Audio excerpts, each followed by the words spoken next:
भी कि सारे 200 स्टॉक्स नहीं जानने चाहिए। एक सफल ट्रेडर के लिए कितने स्टॉक्स पे उनकी नज़र होनी चाहिए, अगर हम भाव के हिसाब से बताएं तो मेरा मानना है कि हम लोग जो पोर्टफोलियो बिल्ड करते हैं पूरा टेक्निकल पे करते हैं। बाय द वे मैं आपको बता दूं कि मैं फाइनेंस ग्रेजुएट भी हूं, बट अभी तक कभी फाइनेंस फंडामेंटल ज़्यादा यूज़ नहीं करता हूं। तो टेक्निकल पोर्टफोलियो में हम दो चीज़ रखते हैं, एक कोर पोर्टफोलियो और एक टैक्टिकल पोर्टफोलियो।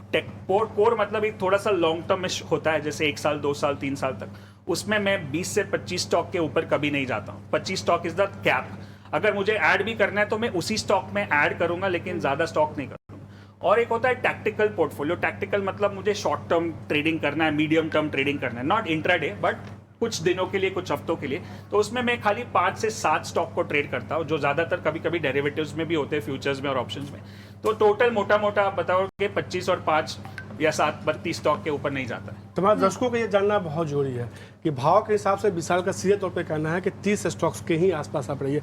अब इमोशंस पे जाते हैं, फिर से ज़्यादा शेयर होगा ज़्यादा परेशान होगा, इसमें क्या हो रहा है उसमें क्या हो रहा है। आप इमोशनली भी पूरे इस मार्केट को आपने देखा है, एक भावनात्मक तौर पे कितने शेयर हमारे पोर्टफोलियो में रखने चाहिए जिससे कि हमें समझ सके कि हम इसको ट्रैक कर सकते हैं दिमागी तौर पे, उसके साथ हम अपने आप को जोड़ सकते हैं, हम आगे बढ़ सकते हैं। यस, तो जैसे कि उन्होंने बताया ना, broader portfolio not more than 20 stock बराबर है, बिकॉज वो लॉन्गर टाइम फ्रेम हम करते हैं। वीकली बेसिस पे अगर आपको करने हैं, मतलब मंडे टू फ्राइडे की पोजीशन देखते हैं, तो I think more than 5 is not recommended.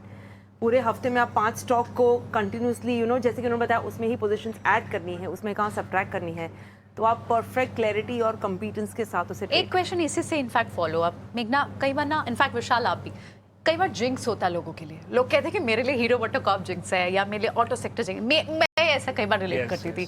ये एक्चुअली काम करता है? इमोशंस कैसे इसे रूल आउट करेंगे मेघना? अगर सॉरी प्लीज गो अहेड। मेरा, क्योंकि मेरा भी पर्सनल ऐसा कुछ स्टॉक्स है जो मुझे लगता है कि ये मेरा फेवरेट है, इसमें हमेशा पैसा बनता है, और ये मेरा जिंक्स है जहाँ पे कभी भी कुछ भी होता है पैसा नहीं बनता है। अगर ये समझो मान भी लिया जाए, जो सही नहीं है, ये अंधविश्वास बोले जाएगा, बट अगर आपको लगता है और वो बिलीफ से आप करोगे कि ये जिंक्स है और फिर भी आप उसको ट्रेड करोगे, तो जिंक्स हो ही जाएगा। It's all about believes. और इतने सारे स्टॉक्स है, अगर जिंक्स वाला है तो उसको छोड़ दो, दूसरे और बहुत सारे स्टॉक्स है करने के लिए। पर ठीक है, अगर मेघना की हमें यहाँ पे साइकोलॉजी यूज करनी है, इमोशनल इंटेलिजेंस यूज करनी है, तो मेघना क्या सिस्टम? यहाँ पे बड़ा ही इंटरेस्टिंग कॉन्वर्सेशन आता है, which is the conversation about believes, कि हमारी human psychology works on belief. अगर मैं बिलीव करती हूँ कि ये जैकेट मेरे लकी है, तो मेरा आज शो अच्छा ही जाएगा, बिकॉज मेरी ये बिलीफ है। तो वैसे 2 कोर बिलीव्स हैं जो हमारे मार्केट के आउटकम्स को डिफाइन करती है। पहली, what do I believe about money, मेरे पैसों के लेके क्या बिलीफ है, और दूसरा, what do I believe about stock trading and investment, market के लेके मेरी क्या बिलीफ है।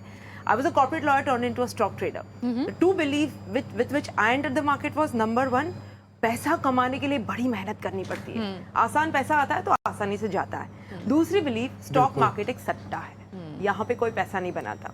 Unless and until मैंने इन बिलीफ पे काम किया, I could never make money.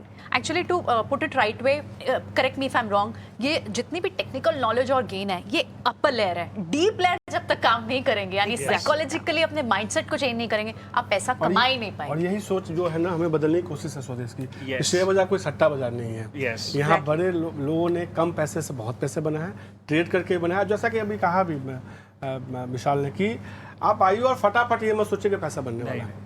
ये ऐसा नहीं है कि आप गए और आपने ग्रोसरी स्टोर से कोई सामान लिया पैसा बन जाएगा, ऐसा कुछ नहीं होने वाला।